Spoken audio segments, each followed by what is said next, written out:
जय मसीह की प्रिय भाइयों और बहनों। आज हम एक गहरे और चेतावनी देने वाले वचन को समझने जा रहे हैं। भजन संहिता अध्याय 1 के पद 4 और 5।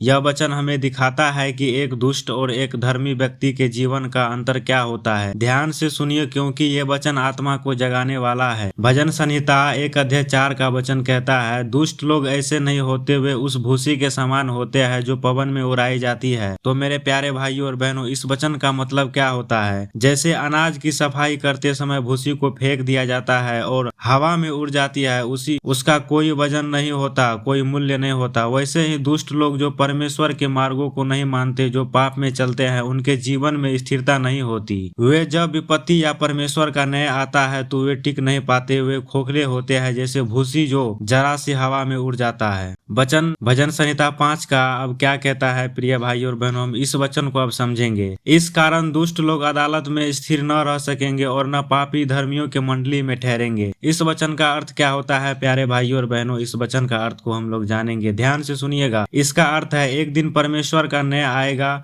हर इंसान को उसके कामों का हिसाब देना होगा। जो लोग पाप में जीवन बिताते हैं, जो प्रभु की आज्ञाओं को ठुकराते हैं, वे उस समय परमेश्वर के सामने ठहर नहीं पाएंगे। और वो लोग जो मसीह यीशु में चल रहे हैं, जो धर्म में चलते हैं, उनकी संगति में पापी टिक नहीं पाएंगे। उनका कोई स्थान नहीं होगा परमेश्वर के लोगों के बीच। अब प्रश्न उठता है, क्या हम भूसी के समान उड़ने वाले हैं या मजबूत पैर के समान जड़ वाले हैं? क्या हम प्रभु के वचन में मगन रहते हैं या पापी की राहों में? भाइयों और बहनों, हमें इस वचन पे ध्यान देना है। यहाँ प्रभु कहता है, प्रभु हमें बुला रहे हैं उसकी ओर लौटने को, पश्चाताप करने को और धर्म की राह पे चलने को।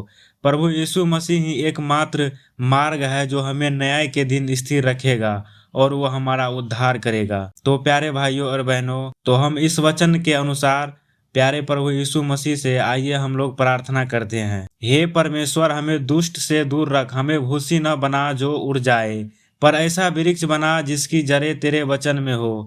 हमें प्रभु यीशु मसीह में स्थिर कर, ताकि जब तू न्याय करे हम तेरे सामने ठहर सकेंगे। आमीन। याद रखे मेरे प्यारे और भाइयों बहनों, भजन संहिता 1 अध्याय से 4-5 को याद रखे और पवित्र जीवन जीने का निश्चय करे। मार्ग, सत्य और जीवन प्रभु यीशु ही है, क्योंकि मार्ग, सत्य और जीवन प्रभु यीशु मसीह ही है। क्योंकि प्रभु ने कहा है, बिना हमारे द्वारा कोई भी स्वर्ग के राज में प्रवेश नहीं कर सकता। तो आज का ये वचन प्यारे साथियों कैसा लगा? अच्छा लगा तो वीडियो को लाइक और चैनल को सब्सक्राइब करें और इस प्रभु का ये वचन और ये संदेश एक से दूसरे व्यक्ति तक पहुंचाए। प्रभु आप सभी को आशीषित करे। सबको जय मसीह की। आमीन। हालेलुया।